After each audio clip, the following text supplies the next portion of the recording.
지난주 우리는 아수르의 도전 앞에서 하나님께 이 문제를 아뢰고 응답받는 히스기야 왕의 이야기를 나누었습니다. 살아계신 하나님, 또 열심을 가지고 일하시는 하나님의 일하심으로 놀라운 승리의 은혜를 경험하게 되었지요. 이제 오늘 말씀은 히스기야의 남은 사명에 대한 말씀입니다. 오늘 본문은 우리가 잘 알고 있는 이야기예요. 죽을 병에 걸린 히스기야가 하나님께 집중하며 통곡하며 기도하였을 때 치유함을 받고 15년의 생명을 연장받게 되는 것이죠.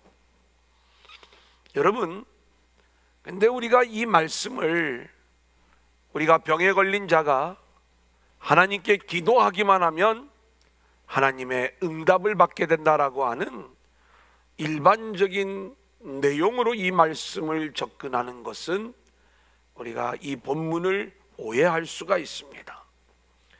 하나님이 히스기야에게 질병을 주시고 기도하게 하시고 또 하나님이 응답을 하시면서 이 히스기야를 통하여 이루시고자 하는 하나님의 일하심이 있는 거예요.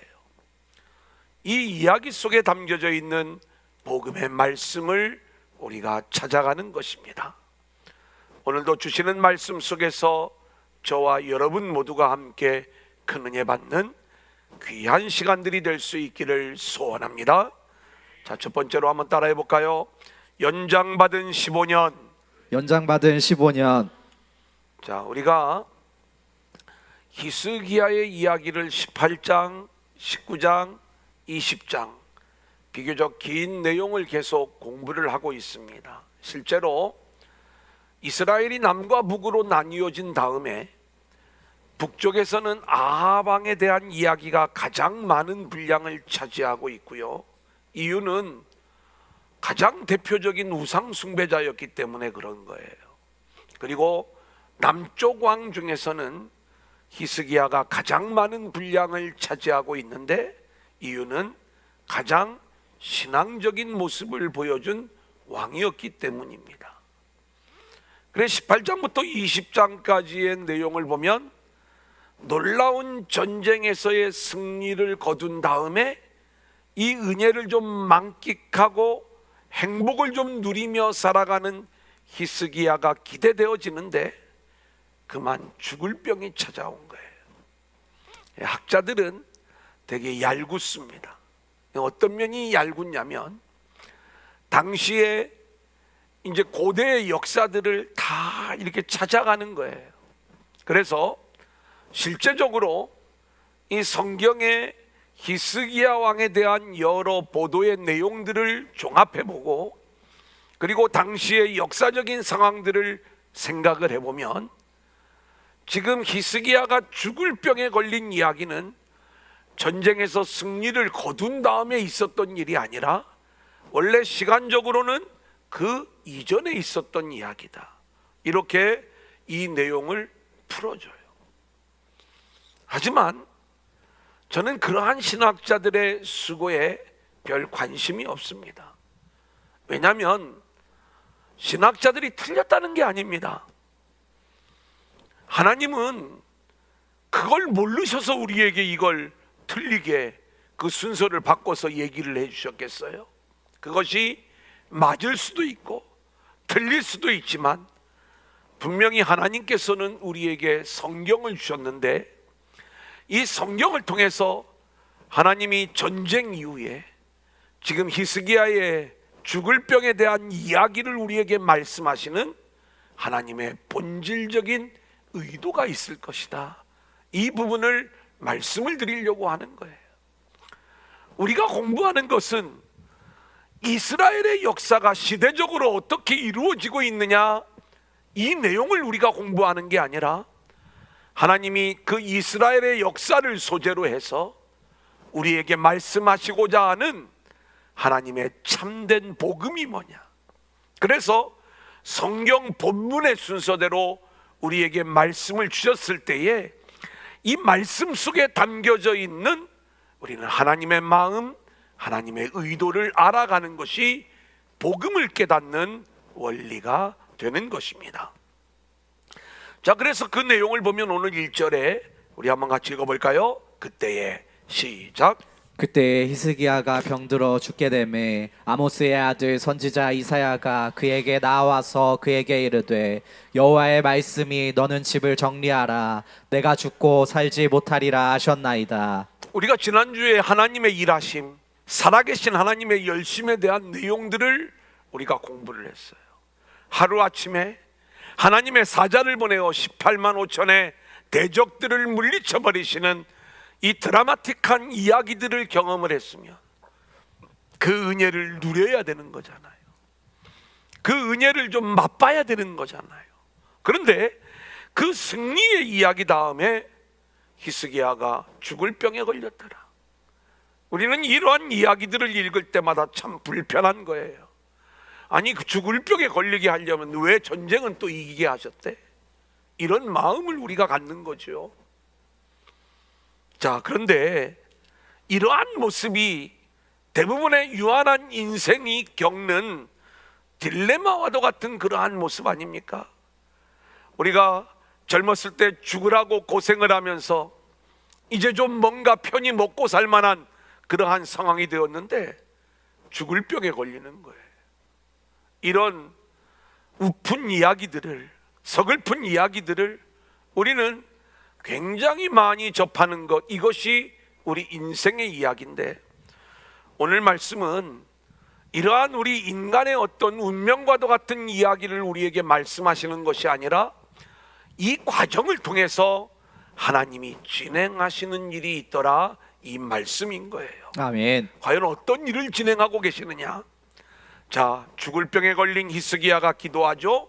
2절 3절 같이 읽겠습니다. 시작. 히스기야가 낯을 벽으로 향하고 여호와께 기도하여 이르되 여호와여 구하오니 내가 진실과 전심으로 주 앞에 행하며 주께서 보시기에 선하게 행한 것을 기억하옵소서 하고 히스기야가 심히 통곡하더라. 모든 설교자들이 그렇게 하겠지만 이 본문을 우리가 묵상을 할 때, 또 말씀을 준비할 때 이 본문에 대한 묵상이 가장 기본적인 내용이 되는 것이고, 그리고 주석을 이렇게 참고하는 것이고, 그리고 또 하나는 이 본문을 가지고 다른 목사님들은 어떤 설교를 했을까, 그리고 훌륭한 설교자들에 의하여 이렇게 좀 인사이트를 얻는 것, 이러한 것들이 설교 준비를 하는 데 있어서 굉장히 중요한 부분들을 차지합니다. 저도 적어도 제가 이분 설교만은 좀 꼭 들어야 되겠다라고 하는 분들이 한 5분 정도는 계세요. 말씀을 전할 때마다. 그 중에 한 분은 이 본문을 이렇게 이야기를 해요. 원래 히스기야는 기도를 하려면 여호와의 성전에 올라가서, 그리고 자기의 옷을 찢고 굵은 베옷을 입고 아수르 군대가 쳐들어왔을 때 기도했던 것처럼 이 모습으로 기도하는 게 옳지 않느냐. 지금 이 벽면을 향하고 있는 모습을 보니까 히스기야가 하나님 앞에 삐져 있는 모양이다.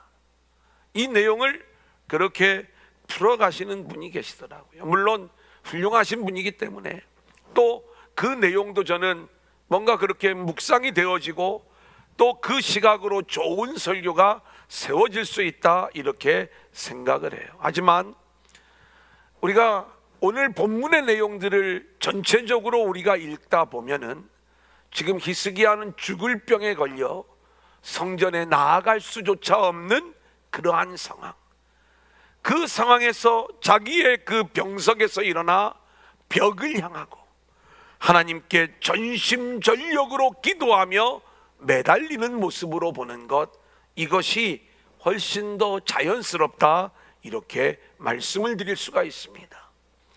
히스기야는 철저히 하나님만을 바라보며 통곡하는 기도를 드리고 있는 거예요.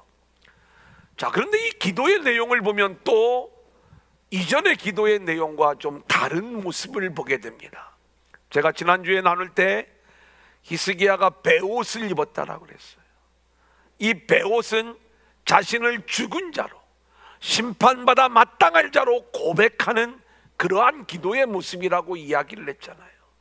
내가 지금 죄인이요 심판받아 마땅하지만 아수르가 하나님을 모독하는 저 모습 하나님 보시고 살아계신 하나님을 보여달라고 기도하는 게, 이게 우리가 지난주에 나누었던 아수르의 기도, 이 히스기야의 기도였잖아요.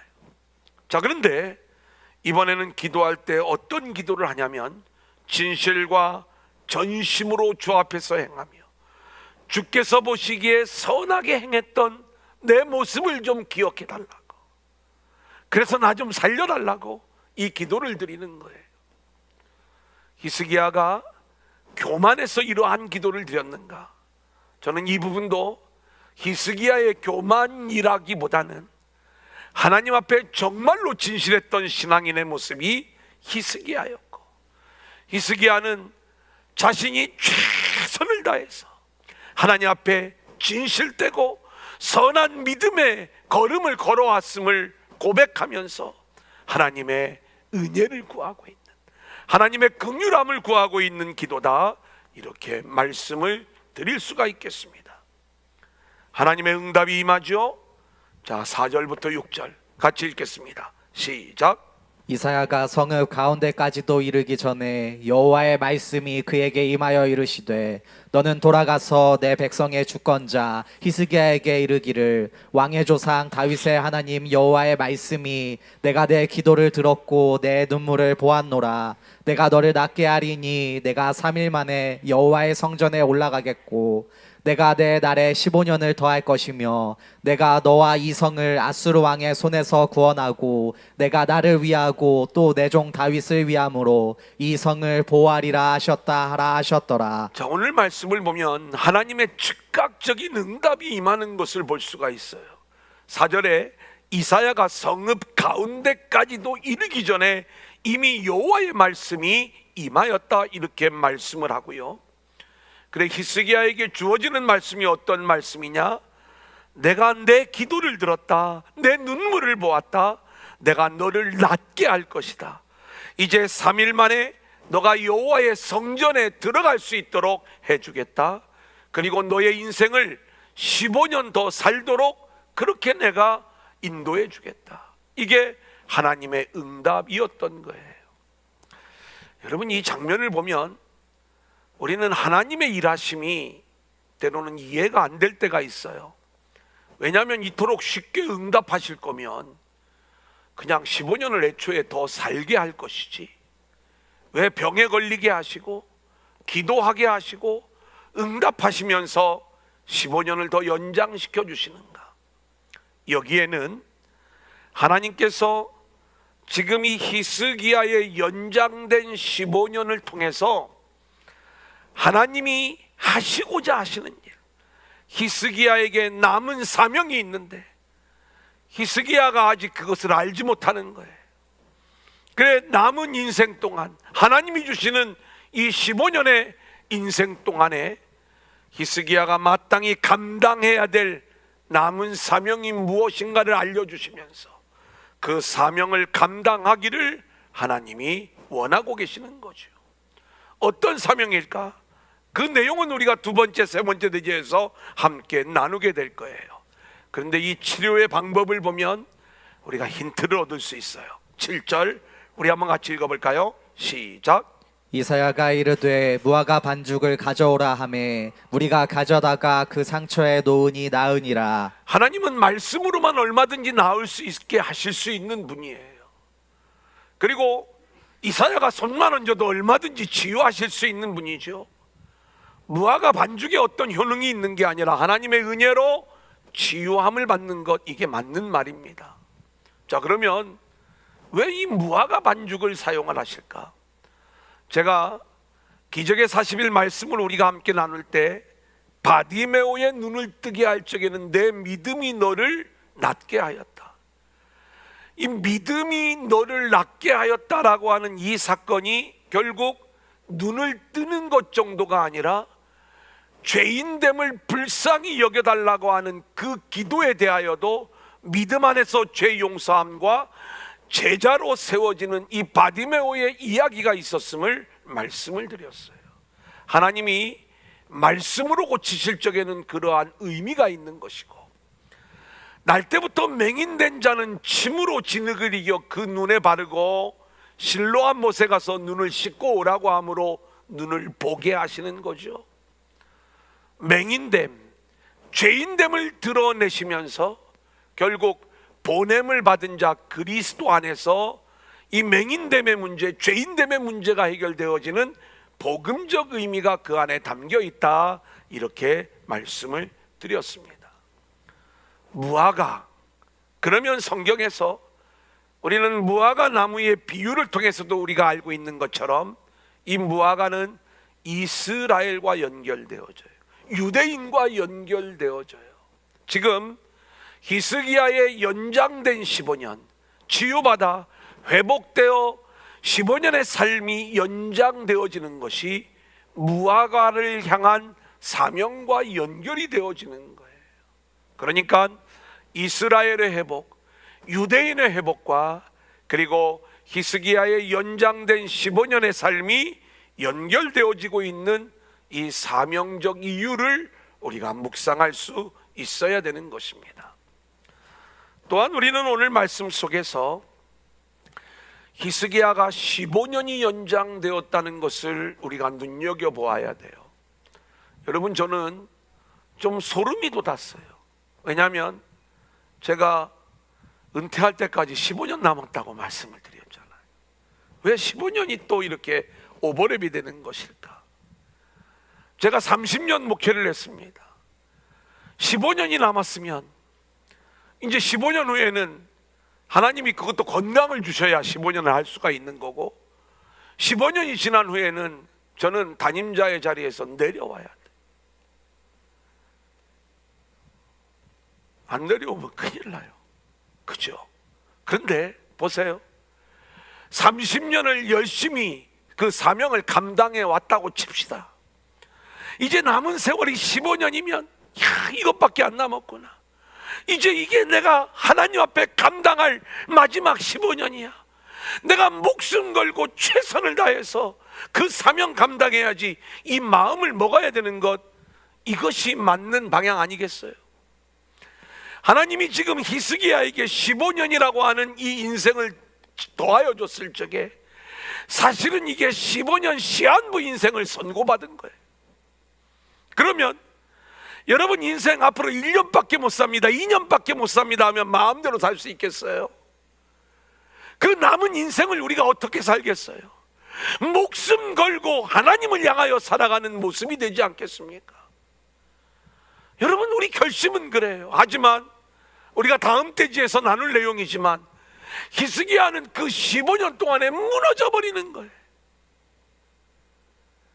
우리가 시한부 인생을 선고받아도, 저도 30년을 이렇게 사역을 했으니까 남은 15년 더 열심을 다해 사명을 감당하려고 해도 우리는 여전히 죄로 인하여 무너질 수밖에 없는 연약한 존재임이 오늘 이 히스기야의 이야기를 통해서 드러나게 되는 거예요.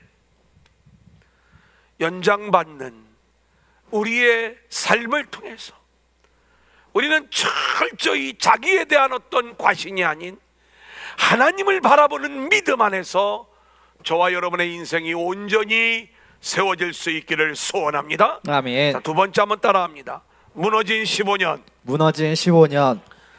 자, 15년을 연장받았는데 이 15년이 히스기야가 무너지는 기간이었다, 이 말씀인 거예요. 여러분, 제가 오늘 말씀을 치유와 기적 이야기로 읽지 말라고 말씀을 드렸어요. 왜냐하면 사실 우리가 자꾸 성경을 거기에 초점을 맞추잖아요. 어떤 문제가 생기냐면, 저와 여러분이 오늘 아침에도 눈을 떴어요. 하루의 생명을 연장받은 거지요. 말할 수 없는 하나님의 은혜요, 축복인 줄로 믿습니다. 그런데 뭔가 특별한 치유와 기적에만 우리의 관심을 쏟잖아요. 그러면 오늘 우리에게 일상적으로 눈을 뜨게 하시고 이 하루의 삶을 살아가신 이 하나님에 대한 은혜를 우리는 놓쳐버리는 거예요. 당연한 일인 줄 알아요. 그래서 우리는 늘 하나님 앞에 매일매일의 삶이 연장되어지는 그 은혜의 삶 속에서 살아가고 있다는 것들을 기억하면서 하나님 앞에 감사하는 자가 되어야 하는 것이죠. 아멘. 근데 히스기야는 이 본질적인 감사를 잊어버리고 있는 상황이었어요. 왜 그러느냐? 특별히 히스기야는요, 하나님이 죽을 병에 걸리게 하셨을 때 히스기야가 하나님 앞에 기도해야 되는 진짜 문제가 따로 있었습니다. 그건 뭐냐면, 하나님, 왜 이제 좀 먹고 살만하니까 나를 이렇게 어렵게 만듭니까? 제가 그동안 얼마나 하나님을 열심히 섬겨왔는데요. 물론 이런 어떤 항의나 원망의 어떤 기도는 아니었지만, 히스기야가 본질적으로 관심을 가지고 있었던 것은 질병에서 고침을 받는 거였어요. 그래서 눈물로 통곡하면서, 하나님, 정말 제가 열심히 신앙적 삶을 살아왔잖아요. 나 좀 고쳐주세요. 여기에만 집중을 하다 보니까 하나님이 왜 죽을 병을 주셨는가, 이 죽을 병에 걸린 하나님의 뜻을 우리가 알지 못했던 거예요. 여러분, 우리가 이런 어리석음을 범하고 있지 않은지 우리 자신을 돌아보아야 됩니다. 하나님이 코로나19 시대에 우리를 성전에서 쫓아내셨어요. 하나님이 하신 일이라고 하는 이 본질적인 하나님의 뜻에 대한 우리의 이해가 있어야 되는 거예요. 물론 왜 이놈의 정부가, 죄송합니다, 왜 이 정부가 왜 기독교만 이렇게 못 살게 구느냐, 또 뭐 우리가 하고 싶은 여러 가지 많은 그러한 이야기들이 있지만, 우리가 이런 데에 우리가 어떤 그 다른 이유를 대려고 하면 우리는 어떤 관심만 갖고 있냐면 늘 이 회복에만 관심을 갖고 있는 히스기야와 다를 바가 없는 거예요. 하나님이 우리를 다시 회복시켜줘도 우리는 무너진 15년을 살아갈 수밖에 없다니까요. 하나님이 우리를 쫓아내셨을 적에, 하나님이 우리를 쫓아내신 진짜 하나님의 뜻이 어디에 있을까? 하나님은 우리를 에덴에서 쫓아내셨을 적에 우리를 구원하시는 게 하나님의 본 마음이었잖아요. 아멘. 여러분들을 쫓아내신 것, 하나님이 정말 너희의 예배를 내가 더 이상 받지 못하겠다, 성전문 닫아버려, 쫓겨나. 다행히 기술이 발달해서 비대면으로라도 예배를 드릴 수 있는 게 은혜지만, 여러분 한번 생각해 보세요. 이 모든 과정 속에서 하나님, 우리가 얼마든지 하나님 예배 잘 드릴 수 있는데 왜 쫓아내시는 거예요? 우리 다시 예배당으로 올게요.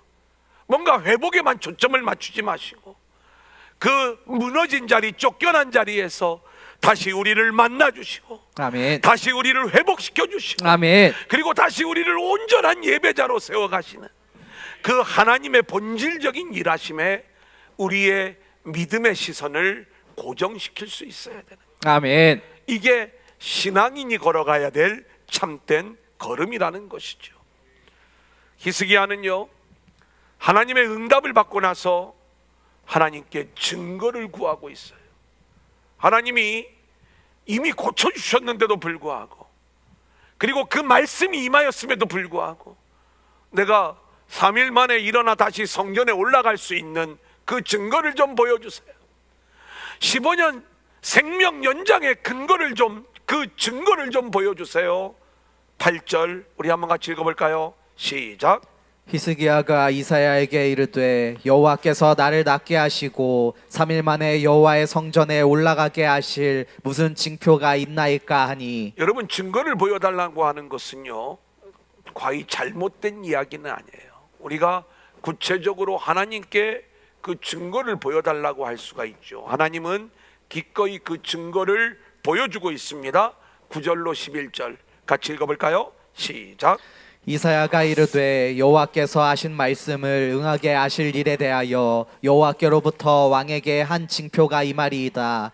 해 그림자가 10도를 나아갈 것이니까 혹 10도를 물러갈 것이니까 하니 히스기야가 대답하되 그림자가 10도를 나아가기는 쉬우니 그리할 것이 아니라 10도가 뒤로 물러갈 것이니이다 하니라. 선지자 이사야가 여호와께 간구하매 아하스의 해시계 위에 나아갔던 해 그림자를 10도 뒤로 물러가게 하셨더라. 여러분, 우리가 이 장면을 가지고 이 과학자의 의견을 들어서 하나님이 얼마나 멋진 하나님인가를 이야기하시는 분이 계세요. 실제로 창조과학자들이 이 과정들을 이야기할 때 그 인류의 어떤 시간표들을 계산을 할 적에 하루가 비더라 이 말이에요. 그 왜 빌까? 그 내용을 살펴보니까 여호수아가 태양아 멈춰라 하면서 하루 멈췄던 그 시간이 딱 빠져보니까 이게 맞더라 이거예요. 근데 그렇게 계산을 해봐도 40분이 안 맞더래요. 왜 이 40분이 안 맞을까? 이 아하스의 해식에 이 히스기야 왕 때 10도 뒤로 물러갔던 요걸 딱 맞춰보니까 기가 막히게 맞더라는 거예요. 그러면서 하나님의 말씀은 틀림없으니까 믿으라고 이야기를 하는 거예요. 하나님이 그거 알려주려고 이 말씀 우리에게 주시는 거 아니잖아요. 왜 하늘의 이야기를 땅의 이야기로 우리가 읽어야 되죠? 과학적으로 증명할 수 없는 이야기면 안 믿을 거예요. 성경은 과학으로 역사로 읽으면 안 된다고 제가 여러 번 말씀을 드리는 게, 오늘 이 아하스의 해시계의 증거를 통해서 하나님이 우리에게 들려주는 예수 이야기가 뭐예요? 이 안에 담겨져 있는 복음이 뭐예요? 우리가 그거 읽어야지. 보니까 역시 성경은 물론 감사해요. 그렇게 막 찾아주면서 그게 맞는지 틀리는지는 모르지만 뭐 그렇게 주장을 하시니까 감사하고, 또 뭔가 믿음이 없는 그러한 모습 속에서 좀 더 확신하게 이 성경을 좀 읽어 나갈 수 있는 도움을 얻을 수 있는 부분들도 있지만, 그러한 접근이 복음을 놓쳐버리는 그러한 어리석음을 범할 수 있다는 것.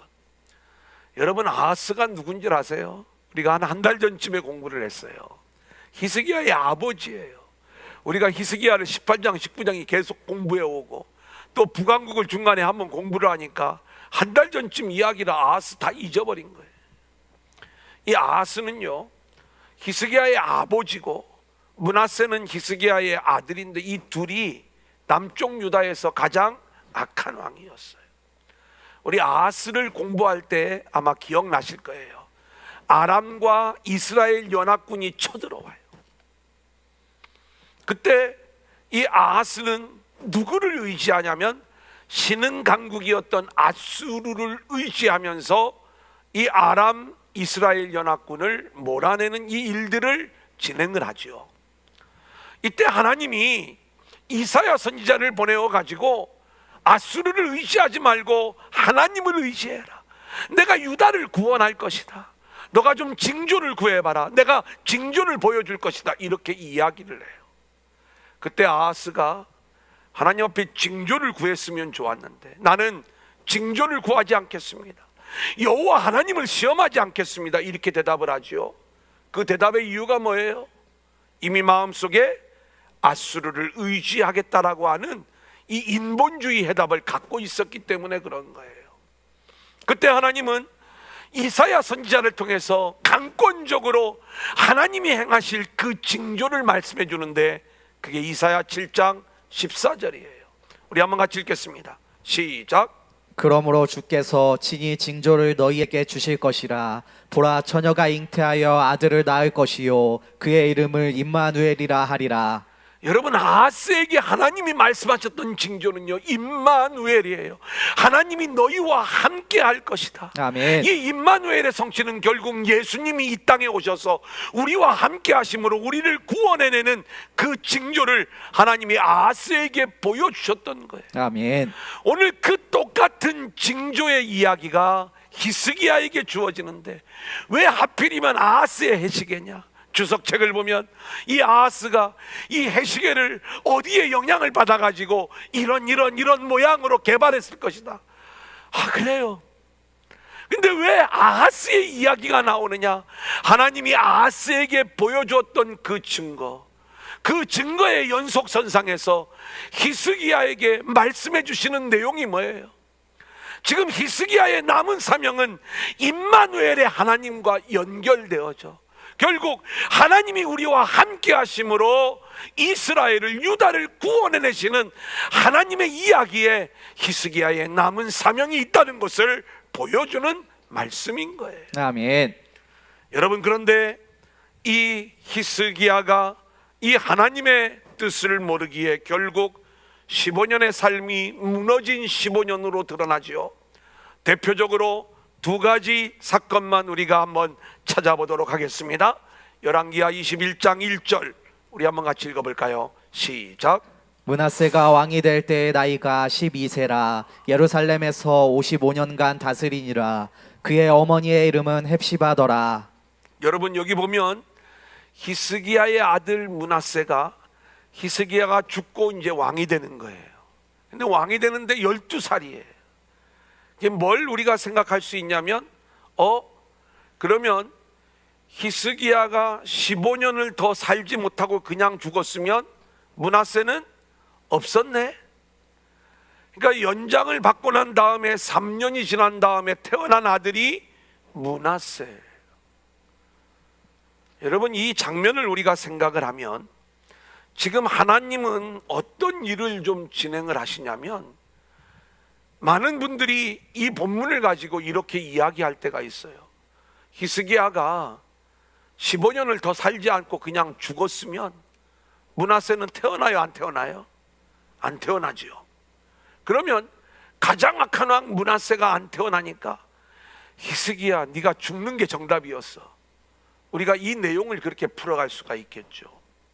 하지만 저는 이 본문에 대한 처음부터의 묵상이, 그렇게 히스기야가 죽으면 다음 왕은 누구지? 다윗 왕조를 영원한 왕조로 하나님이 세우시겠다라고 말씀하신 하나님은 분명히 히스기야의 후사를 세우시는 하나님이신데, 지금 히스기야의 생명이 15년이 연장되어지는 이 일은 히스기야의 후사가 세워져 영원히 꺼지지 않는 그 다윗의 등불이 이어지는 그 역사를 분명히 보여주고 있는 것 아니겠어요?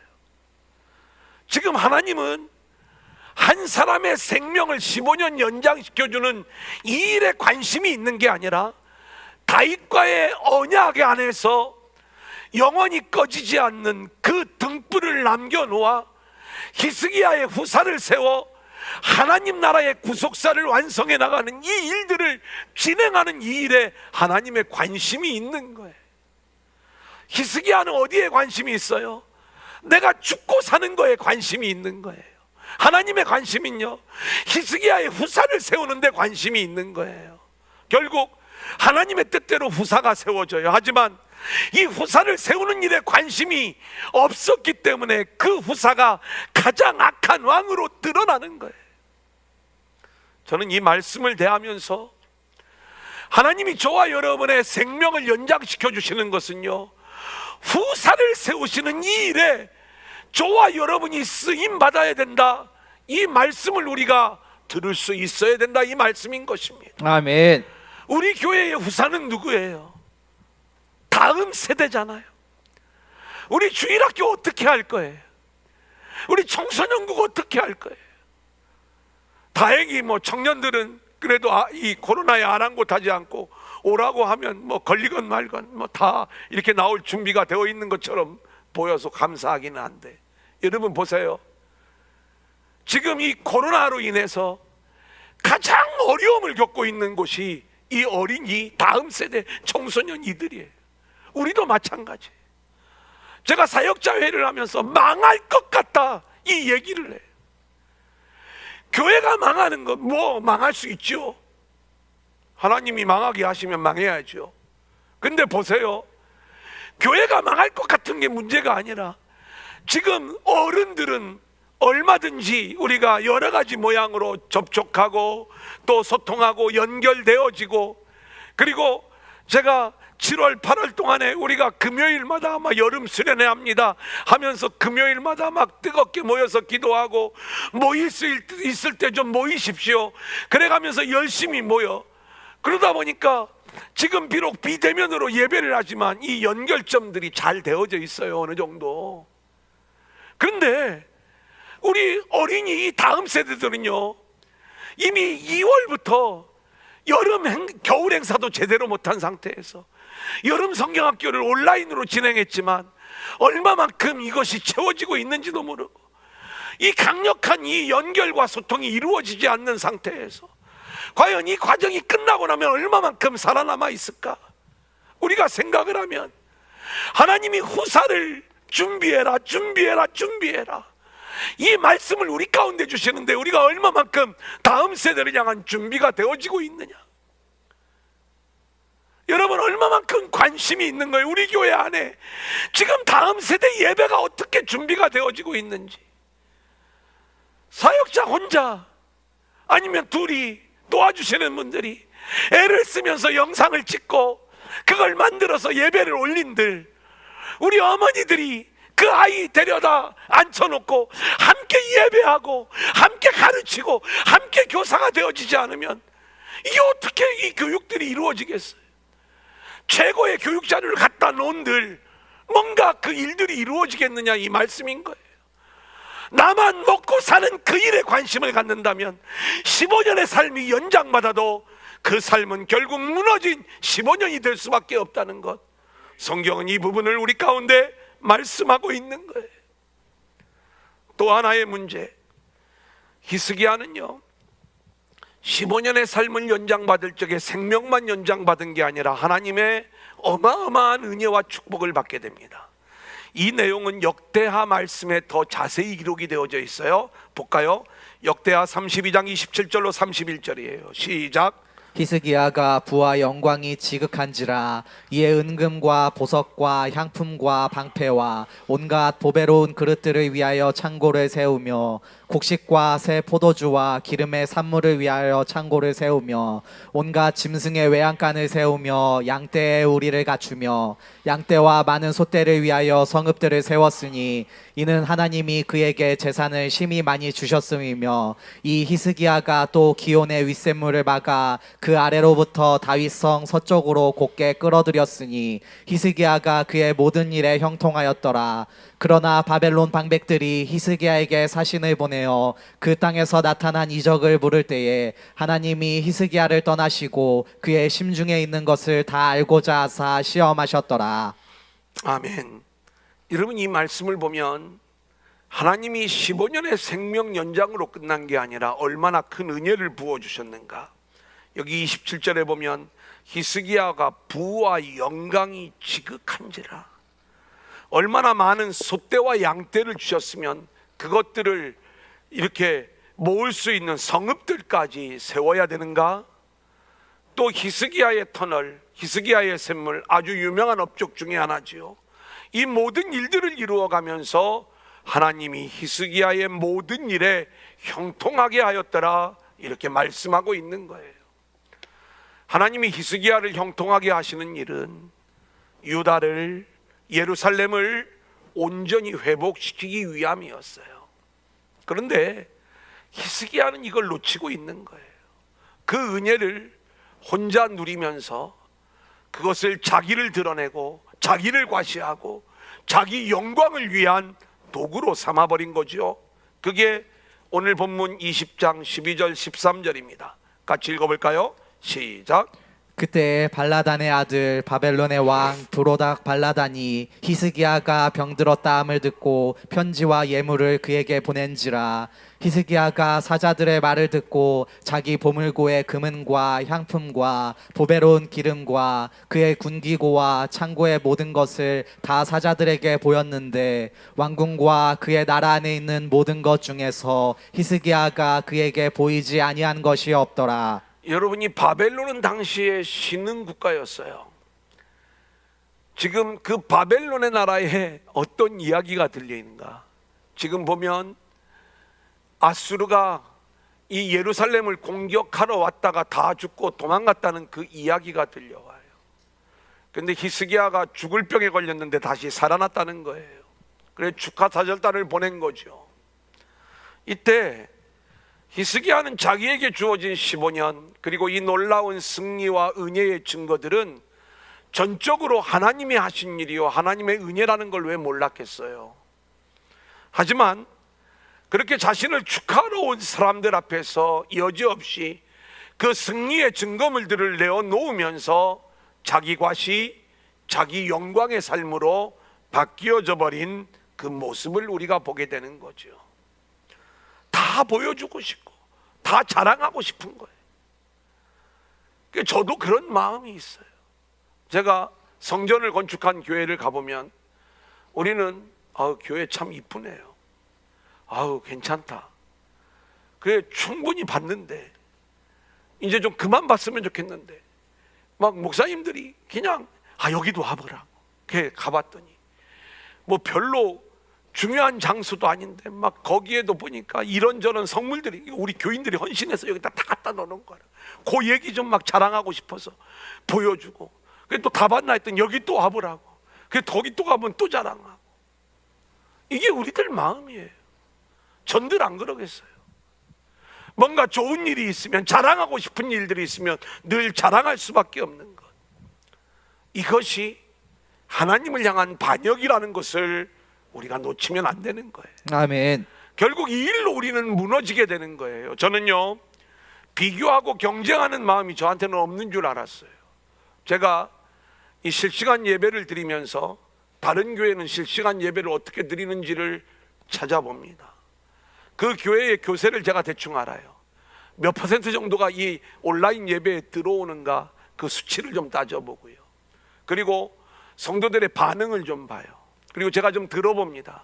과연 성도들이 TV를 보다가 마음에 안 들면 돌려버리잖아요.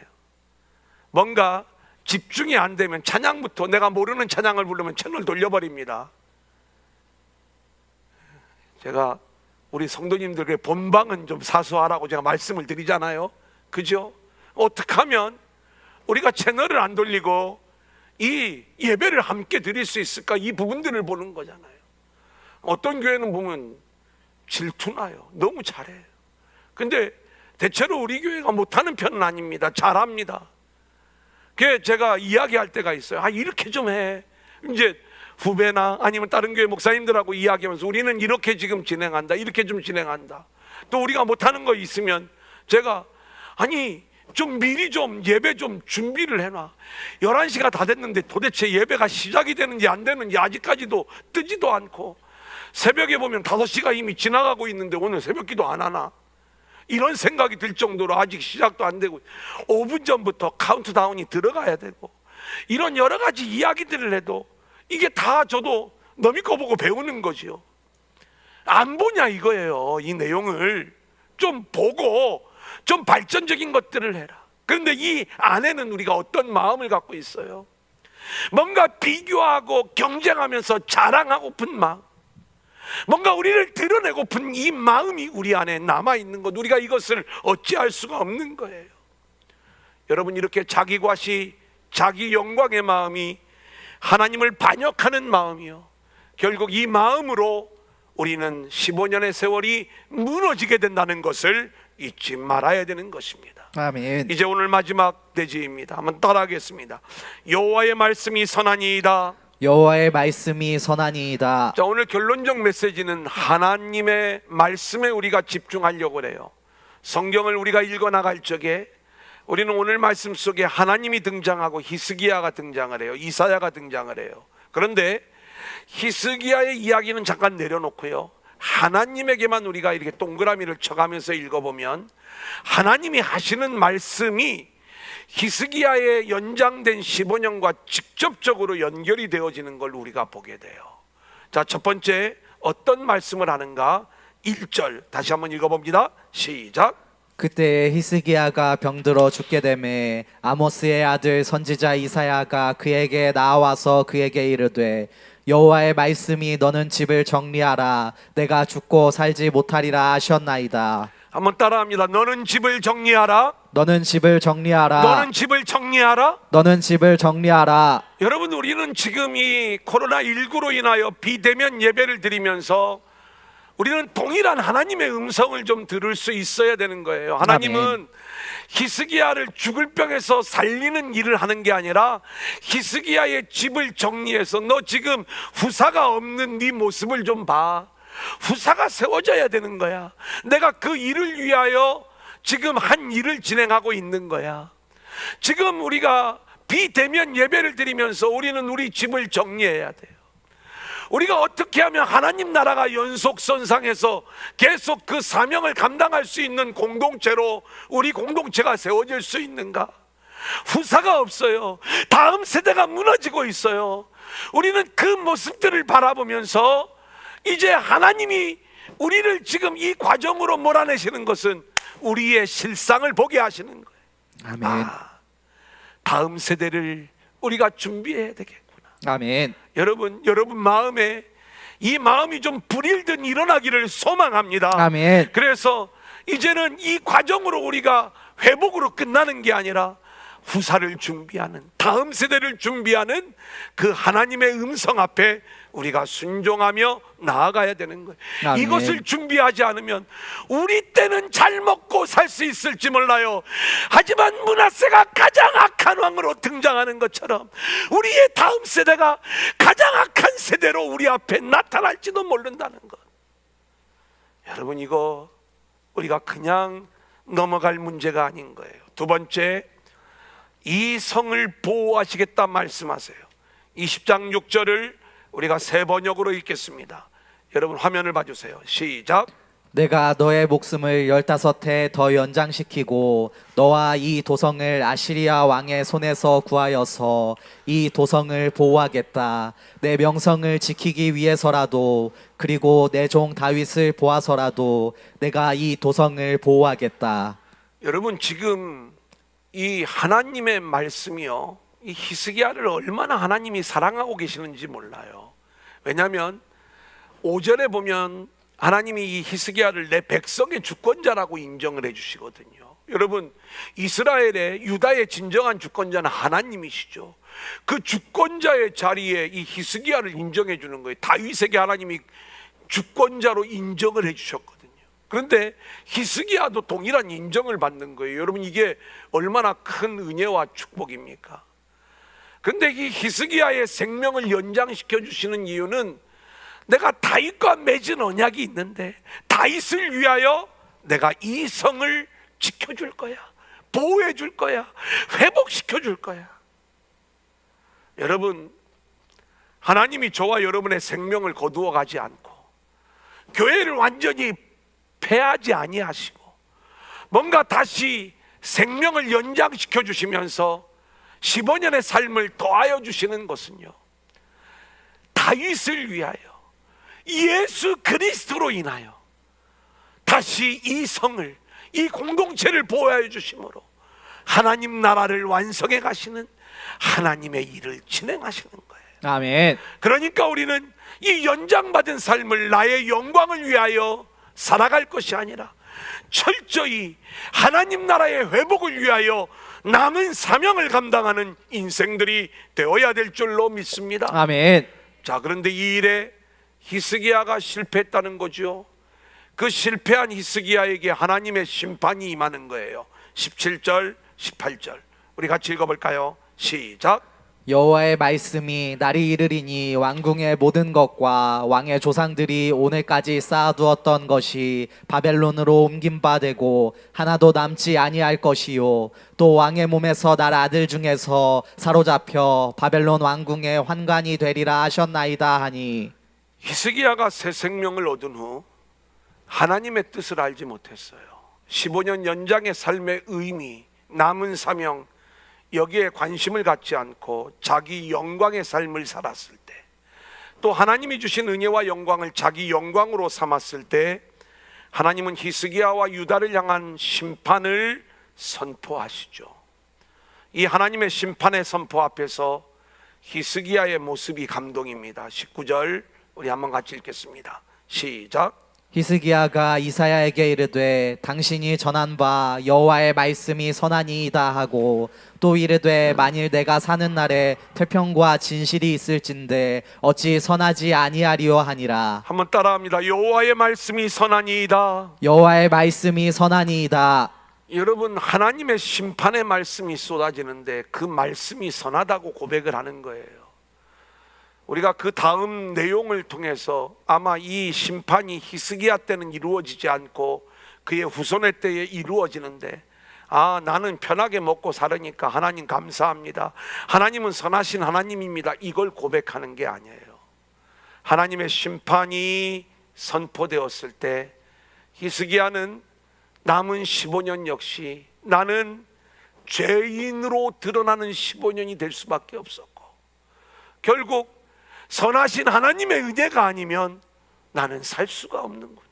아멘. 하나님이, 내가 당장 하나님의 심판을 받아야 되지만 이 심판을 유보시켜 주시는 것, 그 선하신 하나님의 은혜, 그 은혜로 내가 살아가고 있구나, 아멘. 이것을 믿음으로 고백하고 있는 거예요. 아멘. 여러분, 연장된 히스기야의 15년은 하나님의 선하신 은혜로만 살아갈 수 있는 15년임을 우리에게 보여주는 하나님의 일하심이었던 거예요. 아멘. 이제 말씀을 정리합니다. 우리는 오늘 말씀 속에서 하나님의 일, 사람의 일을 찾아볼 수가 있어요.